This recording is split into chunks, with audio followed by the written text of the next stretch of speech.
Okay, so hi everyone. You're listening to a career advice webinar by the Royal Australian Chemical Institute, the Professional Association for Chemists in Australia.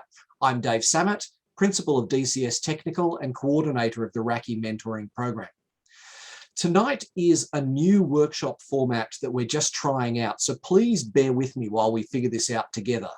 The aim is to have this not be a lecture, but rather an interactive workshop where we discuss and practice key skills together about creating really good job applications.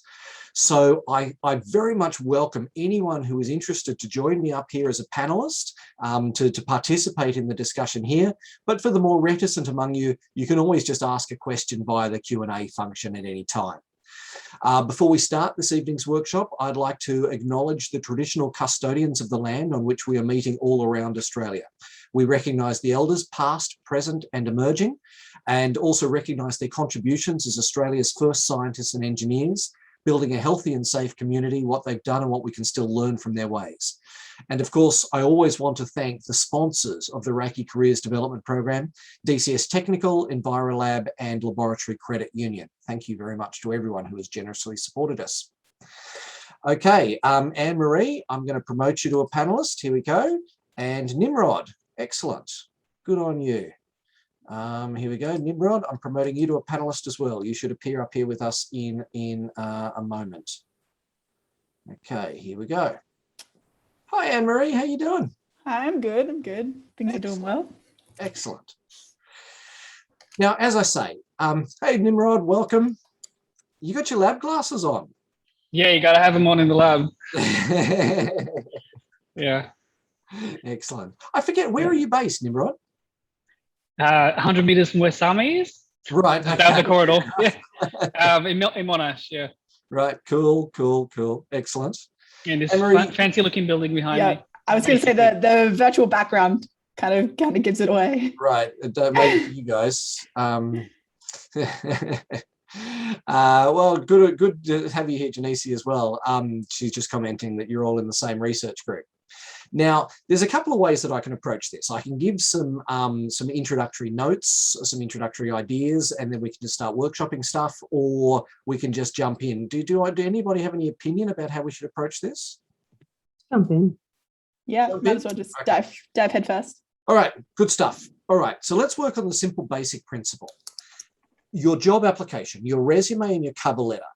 The purpose of these is not to get you the job. We have to understand the purpose of why we're doing this exercise. The purpose of the job of the resume and cover letter is to bring you to the employer's attention, but in doing so in a way that keeps you from not getting the job at risk of being a serious double negative.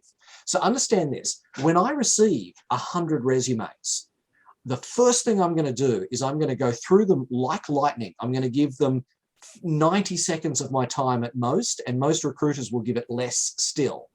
And I'm not looking for a reason to include you on my shortlist. I'm looking for a reason to exclude you. So that's what I mean about your resume and cover letter, is the reason to not get the job, if you understand, right? So I'm looking for red flags. I'm looking for obvious, stupid, careless errors. I'm looking for fit for the organization, or rather the lack thereof, right? So those are the things that I'm doing when I read your cover letter and resume. It's really important to understand that there's no right answer on which is more important, the cover letter or the resume. If you come and work for me, it's all about your cover letter and virtually nothing to do with your resume. But if you go and work for a contract analytical lab, it's completely the reverse. It's all about your resume and virtually nothing about your cover letter. It comes down to the different needs of the employer. If the employer needs a plug and play employee, they're going to look at your resume. If they look at if they're looking for somebody that it's all about the fit, it's all about that special je ne sais quoi, then it's going to be all about the cover letter.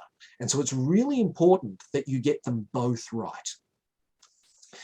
But long before you get to either a resume or a cover letter, you're going to start with the job ad. So what I want to do is I want to show you a real job ad. This is an actual job ad that I use when I'm employing certain types of people.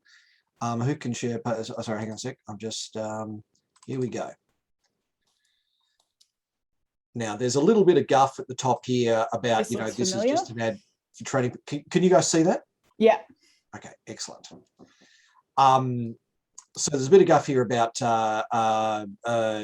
this for training purposes. So I should actually say, this is the example that I sent to everyone in the mentoring program to invite them to practice submitting a job application resume.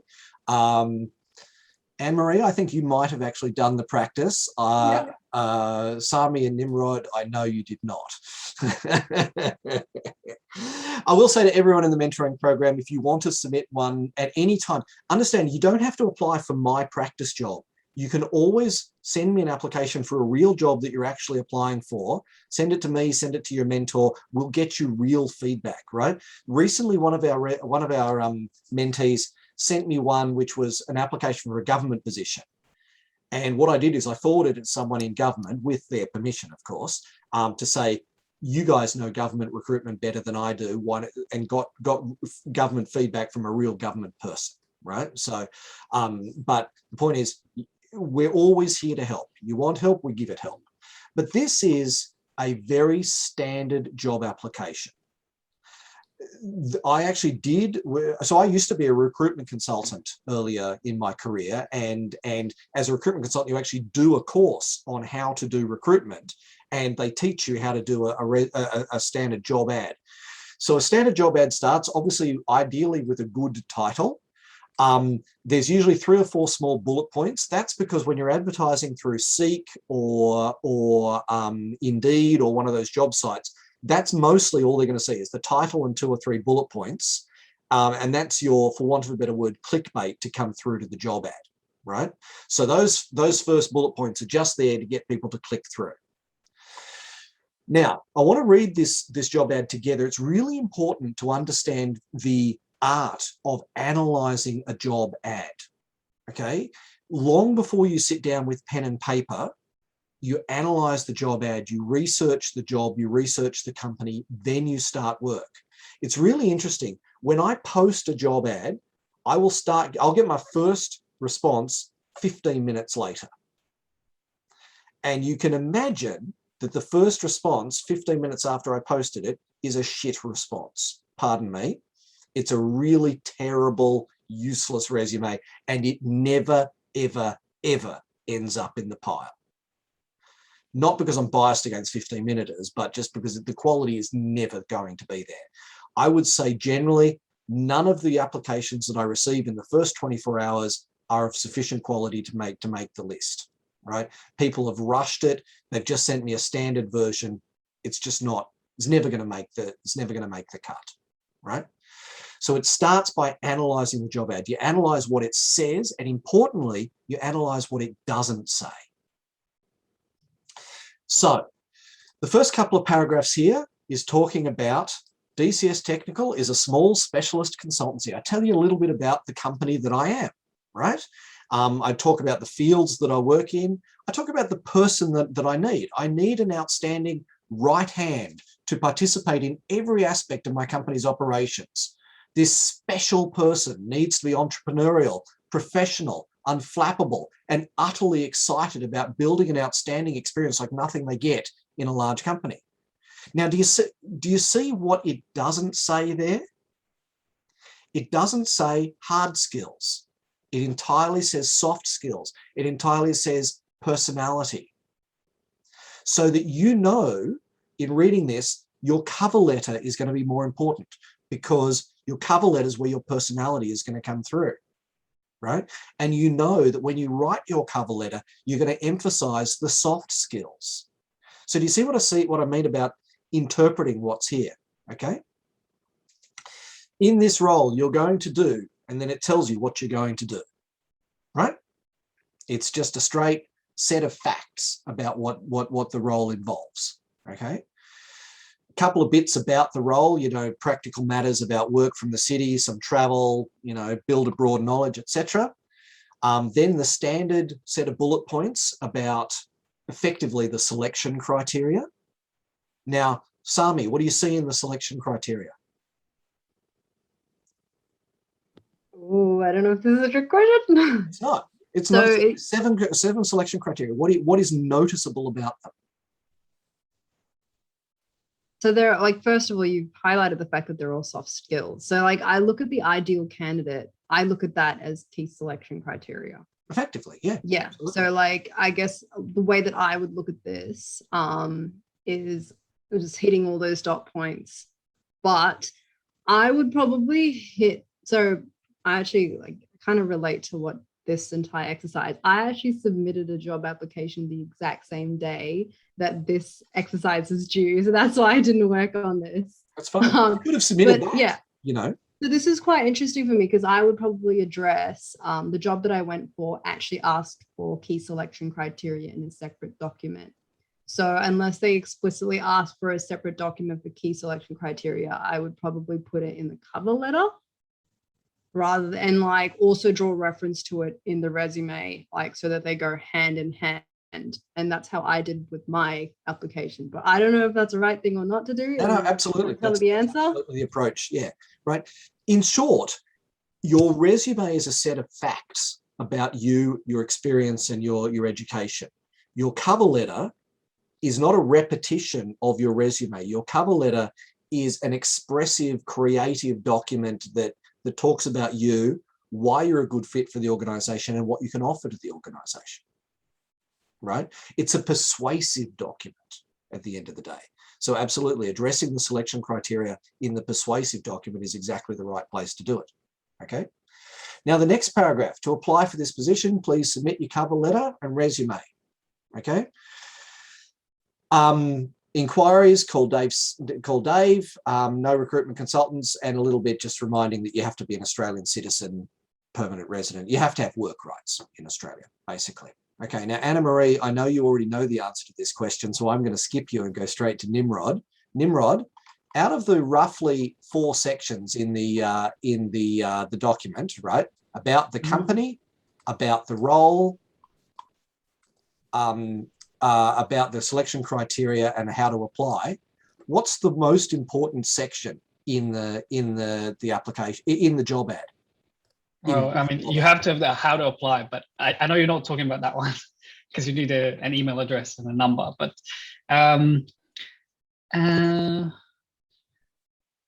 well,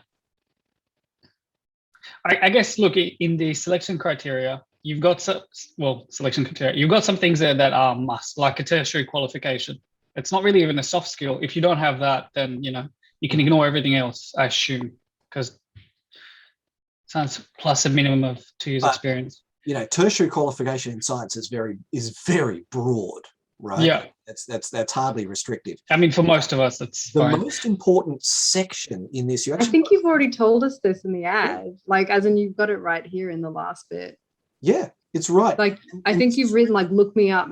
I think you've just written here. I think most people would probably go for the key selection criteria, but like here you've got like don't just send me a routine application. I need that particular perfect fit.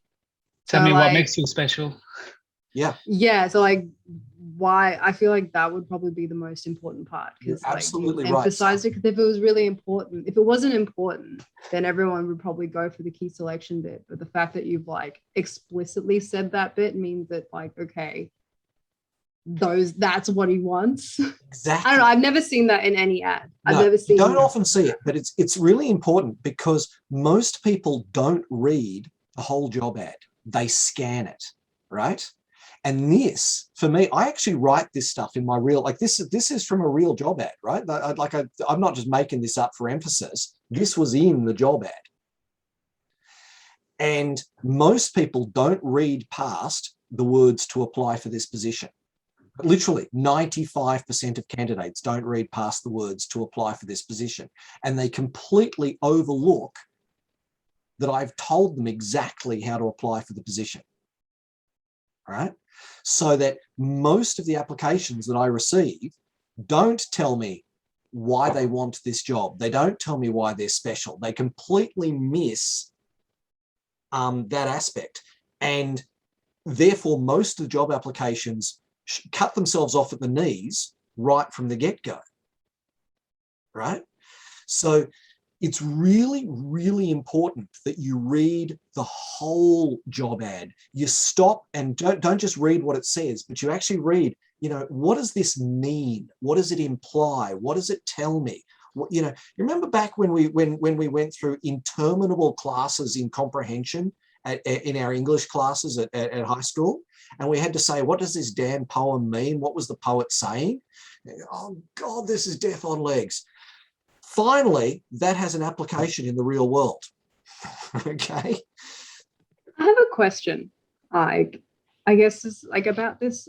I guess this application setup. So we, as for coming from a applicant's perspective, we're setting ourselves apart and we want to go for this role. But from a recruitment perspective, like you pop this job out, if I saw would immediately stand out.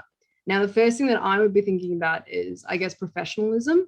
So have you seen something like this, or is there, and you mentioned that like when you did recruiting, like, is there a standard format that everyone kind of uses in all their job ads? And I would assume that depending on the place that you apply for, they would probably use a recruitment agency or like a recruitment type HR person that uses a standard format. Is that something that you see a lot? Because I've been seeing it. Apart from those two sentences there, right, telling you how to apply for the job, this is a standard recruitment ad, right?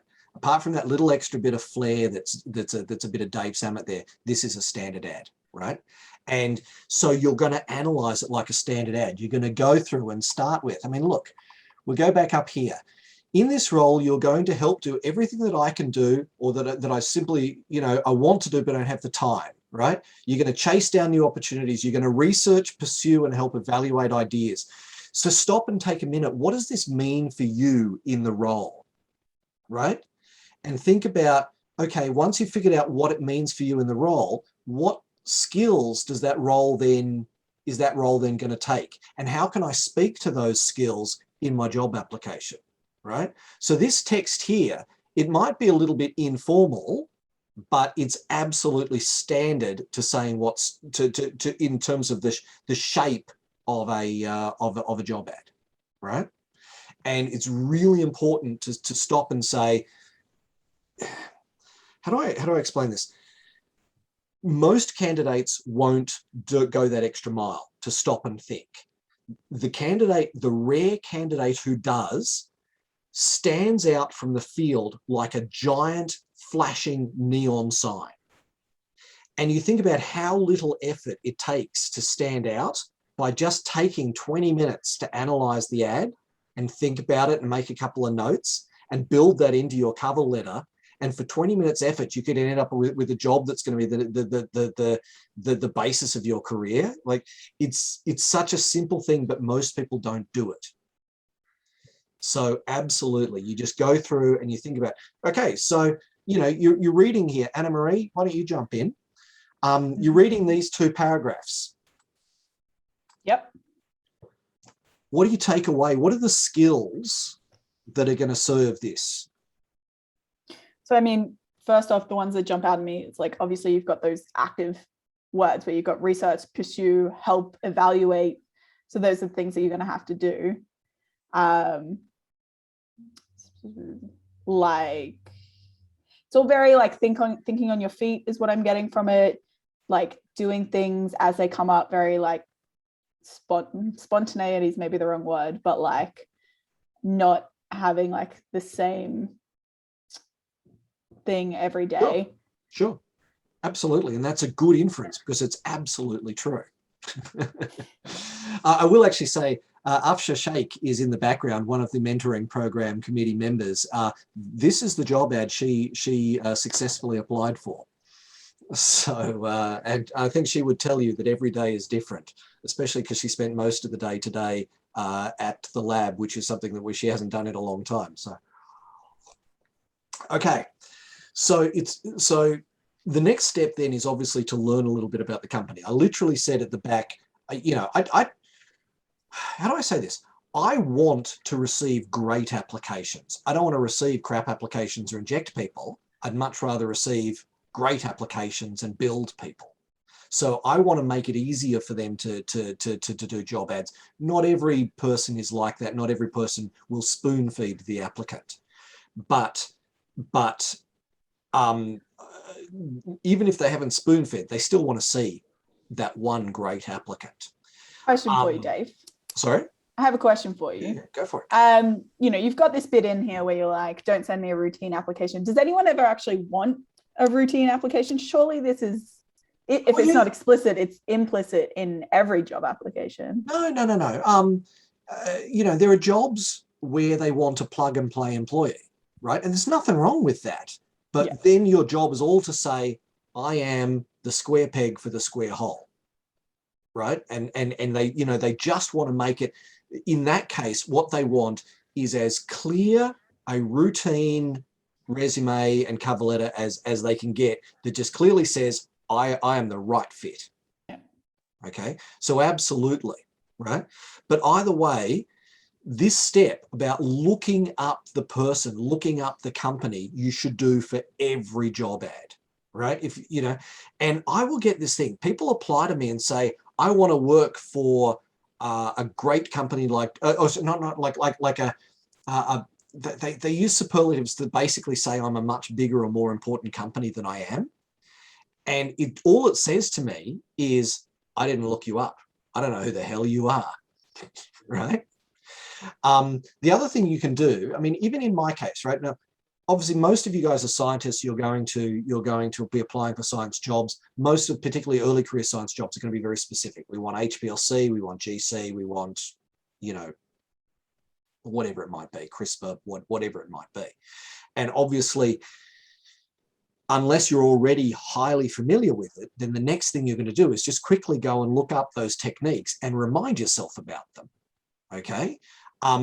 The number of times, so one of the things that I love to do is I love to put AAS experience preferred in my job ad, not because I give a rat's ass, but whether you have AAS experience or not, but because it's a test. And then when an early career student or an early career researcher comes to me and says, yeah, I know all about AAS, I say, great, tell me how it works. And there'll be this pause, well, I learned it at uni, I'd have to check my notes. So I told you what it was and you didn't check your notes, come on, man, right? So I'll put it in as a test. Don't ever let yourself fail that simple test. So, if it's in the job ad, look it up. What's in this job ad? Sami? I can see what's on my screen, but not you can see what's on the beyond screen. what's It's right here. Look. R&D and EMDG consulting. So if you looked up my company, you'd see that I do R&D tax incentive and export market development grants. Now, any sensible person would then go and straight away look them up. Doesn't mean you have to be expert on them, but you at least need to have an understanding of what the hell they are. And you do that before you apply, not after you call me. Right? Yep. Apologize. I don't mean to sound too didactic here. I'm trying to be, yeah, this is the first time I've run a workshop like this. Okay, so let's go. One thing that actually stood out before for me, like before you mentioned, I'm sorry, I'm going to draw attention back to the sentence that says, I don't want another routine. I think it's lower down. Yep, it's right down here. Yeah, so drawing back to the sentence, don't send me a routine application. So looking at this job ad, it's quite different. I mean, I've the limited job ads that I've been looking at while writing my thesis. One thing that stands out for me, and the question that I've got, is Gravitas, the use of Gravitas, because this is quite it has informal parts here, but answering this ad with a form of like formality to it, whether it fits in with what you're looking for, or the whole the whole idea that you've got here is like, I want to set yourself apart. Whereas looking at from a recruitment perspective and even applicant's perspective, yes, you want to set yourself apart, but setting yourself apart in the good way. If you have bits of your personality embedded within your cover letter or your resume, and those bits of your personality which are quite informal, is that hit or miss? I hope that makes sense where I'm coming from. So always take your cue from the tone of the job ad, right? So for instance, Do they refer to themselves as Mr. or Mrs. or Ms. or whatever, or do they refer to themselves by their first name? Is the language quite formal or is language quite informal? That'll guide you on how to respond. It's a bit like dressing for the interview. You dress very slightly more formal than the workplace, but not significantly more formal, right? Because the psychology of that is you want to show that I think that this is important and an occasion that I'm coming to, but I'm not ridiculously out of touch with where I'm coming to, right? The same is true of your cover letter, right? You're going to bring a degree of informality, and you've actually perfect, because I was just about to say, let's look at a couple of cover letters, okay? There's some things that I think are really important that come into cover letters. So let me just, okay, hang on a sec. Cover letter 1. All right. So here is a cover letter. Again, this was submitted by a mentee. I've removed names for privacy reasons. But let's look at this cover letter. Well, I've got 3 really good examples here. Now, my first tip is always start with a really positive statement. Don't start with a bald, bland statement of, I am applying for this job. Obviously, you're applying for this job. I'm looking at your resume and cover letter. Always use a superlative. I'm excited. I am eager. I am keen. I am, use a good, positive, establish the psychology right from the get-go that I am young and I am eager. Okay, because at the beginning of your career, what you don't have is experience. What you do have is personality. That's before life has ground that out of you. I love that, Jack. I'm sorry I didn't make it. Okay, so look at this great thing, right? I'd love to work with you as your right hand. It's a callback straight away to the job ad. It says, I have read the job ad, right? Then I get excited about a diverse range of topics and challenges. I can see from your LinkedIn that this is a trait that we share. I get excited, diverse. I looked you up on LinkedIn and I see a commonality between us. 4 fabulous concepts built into one efficient sentence, right? This excitement has shaped my multidisciplinary career, my career thus far, and will continue to shape my career in future. How awesome is that, right? This is a really well-constructed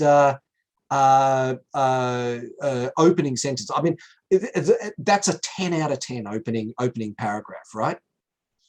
At DCS, I know I'll be faced with a broad range of new and exciting challenges. As your right hand, I know the diversity of these challenges will fluctuate with time, but not diminish. How wonderful is that? This person, I didn't use any of those words in my job ad, did I? But they interpreted and they echoed it back to me, showing I'm an intelligent, analytical person. Do you see? And I'm looking for those behavioral traits in the cover letter. I'd be